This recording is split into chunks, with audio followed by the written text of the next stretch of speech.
ceiling. I have an attic space above, and it looks like I have some bumpiness in the ceiling. Like the drywall has been patched before. So I know that there's an attic above us, unfinished attic. Maybe something was installed. Maybe something fell through. Maybe it was just patched up. I can ask the homeowner or occupant or seller for more information, or I can use my infrared and moisture meter just to make sure that this isn't an active water problem. So that's what I'll do. I'll use my infrared and I'll check here. And I don't know if you can see it in the camera, but all of this area is very wobbly and wavy. And my infrared camera doesn't show anything. And I'll use my moisture meter also to make sure I don't have any problems. So I'll use that now.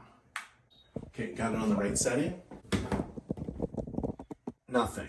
So there's no water, no water, no water.